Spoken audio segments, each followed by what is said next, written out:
Olá, em lajes planas, aplicar redistribuição nos picos de momento, apesar de reduzir drasticamente o momento local, não vai economizar no total da obra. Eu fiz um modelo aqui para demonstrar, porque o vídeo que eu publiquei ontem sobre picos de momento e espaçamento máximo de vergalhão, teve um aluno que chegou e falou, não, mas eu acho que ainda compensa, porque eu consigo redistribuir um pouco ali e tirar aquela taxa de aço gigante. Que é uma questão que você vai ver em obras de laje plana, que você vai ter uma armadura da laje como um todo, e bem em cima do pilar vai ter tipo uma taxa de aço absurda, tipo ferro de 20 cada 10. É uma taxa de aço que você pode ter numa laje plana em cima de um pilar. E você vai pensar, nossa, é muito aço, gasta muito. Se eu conseguir reduzir um pouco desse aço, será que não compensa? E a resposta é, não compensa. Aquele aço está lá porque é a maneira mais econômica. Para demonstrar isso aqui, eu fiz um modelo onde, basicamente, é uma grelha. Okay? Até vou mostrar toda a grelha como um todo, imagino que tem a viga no contorno, ok? Tá? Mas assim, ó, onde eu tenho apoio apenas nas pontas e um apoio central. Qual o sentido desse apoio central? Para simular um efeito de laje plana, ok? E eu verifiquei o custo desses dois casos, para demonstrar a diferença que a gente tem. Então, primeira coisa é, o modelo que eu tenho aqui. O modelo que eu tenho aqui, ó, é um apoio em cada ponta, ok? E um apoio no centro que vai gerar aquele pico de esforços, ok? E aqui, ó, esse é o comportamento de deformação. A gente vê que a viga no contorno auxilia a reduzir deformações, né? Deformação menor próximo a viga, mas no meio tem uma deformação maior e aqui, digamos, bem em cima do apoio aqui, ó, eu tenho uma redução drástica das deformações, porque o apoio ali vai impedir deformação, ok? Por impedir deformação bem no meio, gera aquele pico de momentos pesado, ok? E daí a questão que eu fiz foi, modelei com um engaste perfeito, ok? Ou seja, considerando aquela taxa de aço pesadíssima dentro da região, ok? E fiz um outro modelo com uma redistribuição, ok? Para demonstrar a diferença aqui, ó. Esse é o gráfico aqui, ó, que eu teria com um momento vetor. Eu vejo que bem no meio aqui tem um momento vetor alto, mas logo para o lado, olhando para essas linhas retas, não a curva, mas a linha reta, que eu estou olhando como se fosse na transversal, porque está se falando que são os dois eixos. Eu tenho a primeira com um momento vetor pesadíssimo, a segunda com bem menos, a terceira com bem menos e assim por diante. E eu posso ver que chega aqui, ó, longe do apoio, não tem praticamente nada. Tá? Agora, a modificação que eu fiz foi o seguinte, a redistribuição, que eu tenho essa faixa aqui, ó, que é uma faixa tipo de 1,25 m, toda com o mesmo momento vetor. Ok? Então, eu reduzi os picos de momento esse pico central aqui, ó, e esses dois adjacentes até alcançar esse aqui. Lembrando que, né, conforme esse aqui reduz, os outros vão aumentar do lado. Mas esse aqui é o conceito base. Tá? E a outra questão que eu fiz foi o seguinte aqui, ó, tá? Só para demonstrar. O momento que eu tinha era tipo 2,5 toneladas/força-metro, bem no meio, ok? Com uma área de influência de 25 centímetros. Imagina uma laje de 20. Para você ter uma ideia do que é essa taxa de aço, ok? Vou pegar e calcular aqui, ó. 2,517, fazendo aquela regra a regra dos 40 centímetros, que tem um vídeo meu sobre, com base, ok? Vou tirar o coeficiente de segurança, tá? Vou multiplicar por 40 dividido por 20. Isso aqui seria o quê? Isso aqui seria tipo 3,6 centímetros quadrados em 25 centímetros, ok? Para ter uma ideia do que é isso, 2,01 dividido por 3,5957, isso aqui seria tipo, dividido por 0,25 aqui, ó, caso, vezes 0,25, isso aqui seria tipo uma barra de 16 cada 13, ok? Tá? É uma taxa de aço pesadíssima, mas é numa região bem pequena, entenda que tipo, não é uma barra de 16 cada 13, não, é duas barras de 16 ali, ok? Não vai ser 30 barras de 16, ok? E quando eu vou ali para o lado, para o do lado, já vira 1,5, já é uma barra de 12,5 ali.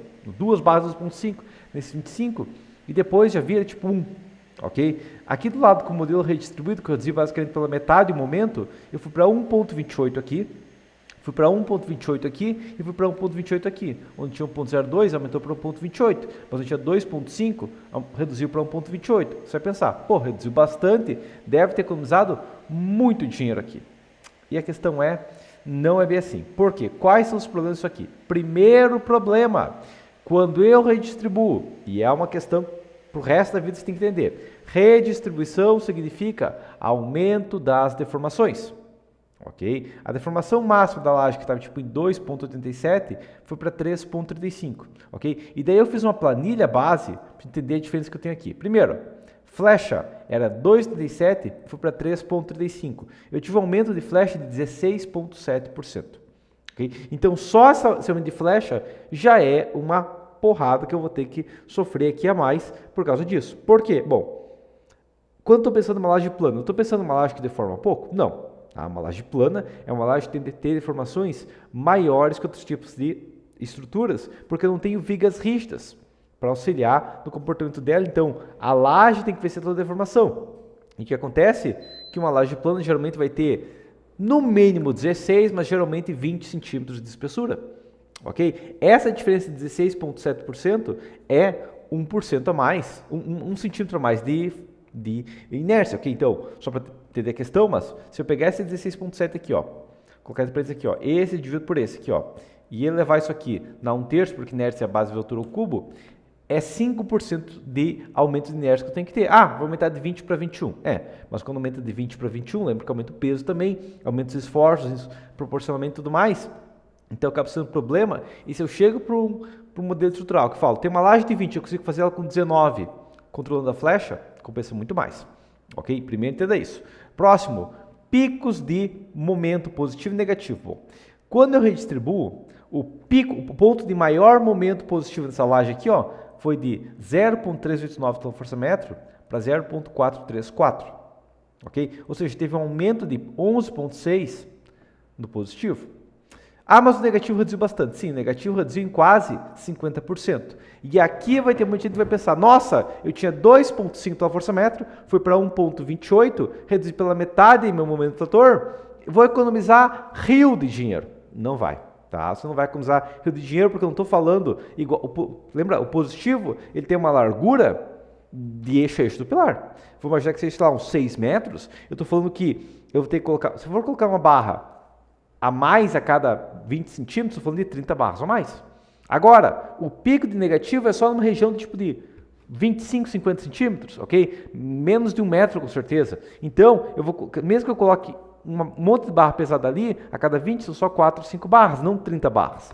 Lembra disso, ok? Tá? Outro problema que a gente tem, a largura do negativo aumenta. Como assim? Bom, basicamente, se for imaginar, voltando para essa imagem aqui, ó, um pouquinho complicado esse conceito, mas vamos imaginar assim, ó.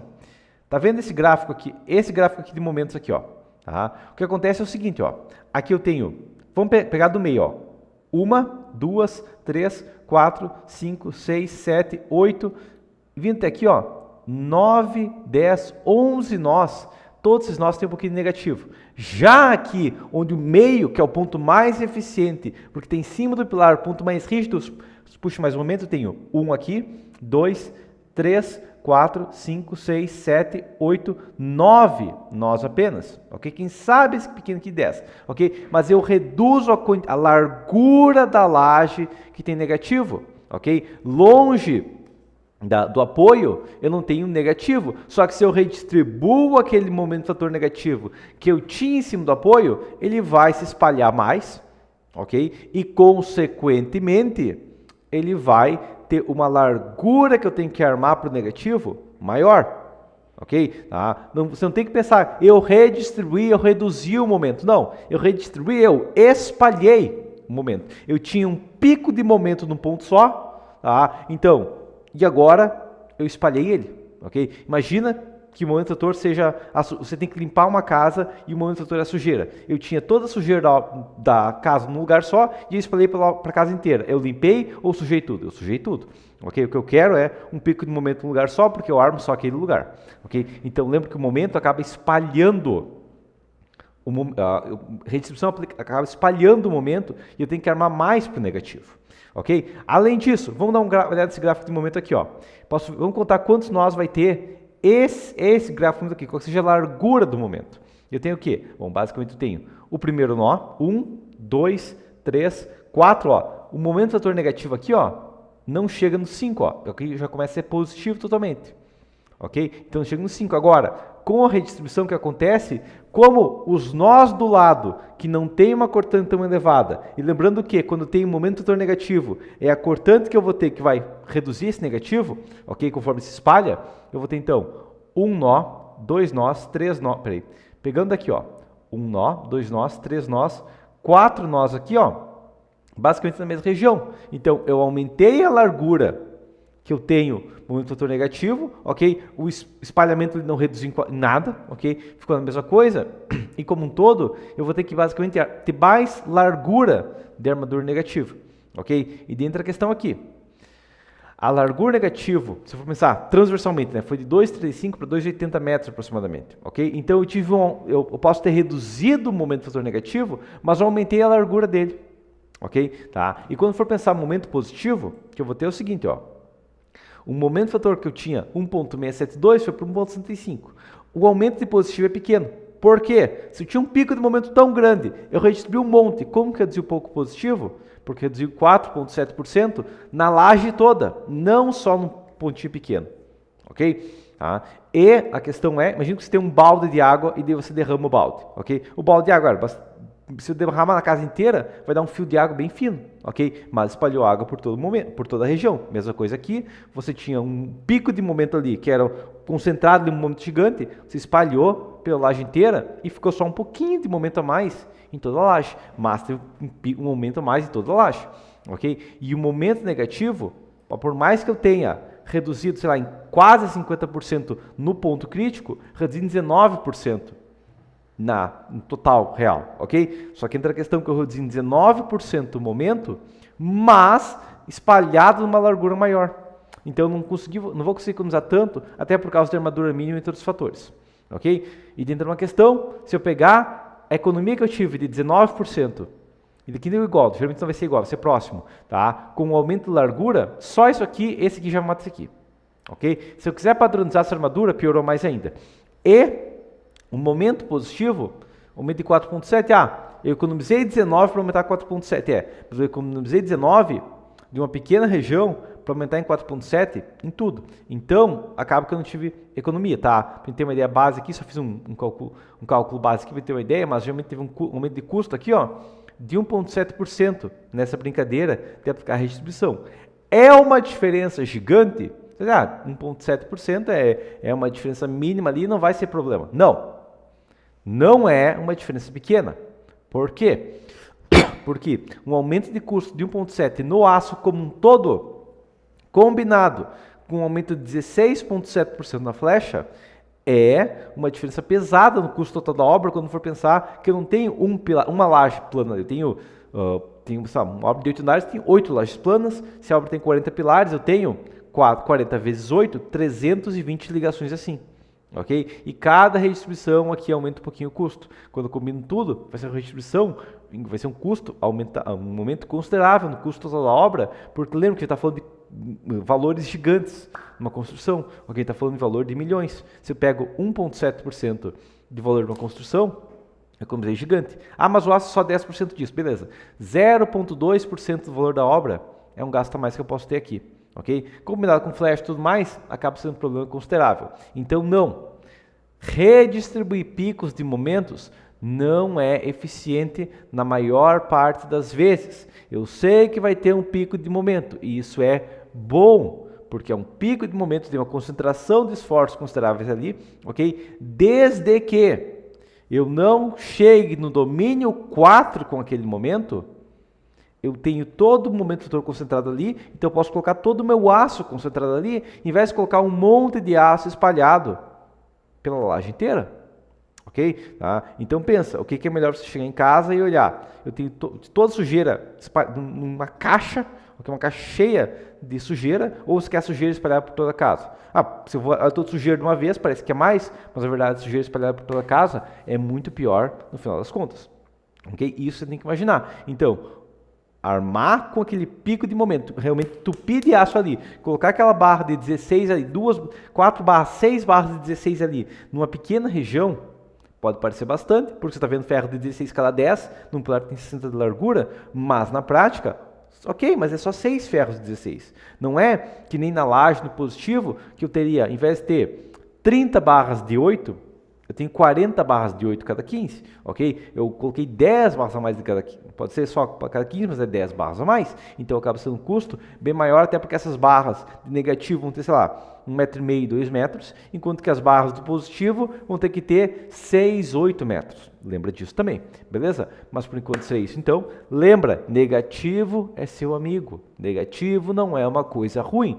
Negativo não é que nem energia negativa, ok? Não é que nem andar no cemitério de noite. Negativo é uma coisa boa que reduz o positivo e a deformação da obra, ok? E uma otimização, geralmente você vai maximizar e não minimizar o negativo. É por isso que a gente utiliza maciços na região da ligação com o pilar, e quando for uma laje nevrada, e muitas vezes a gente faz um capitel para aumentar a inércia mais na região de T negativo, para conseguir pegar mais negativo ainda, beleza? Mas por enquanto seria isso. Então, se quiser entender mais sobre dimensionamento de concreto armado, eu tenho um curso completo de concreto armado, que tem o link aí embaixo, e até a próxima.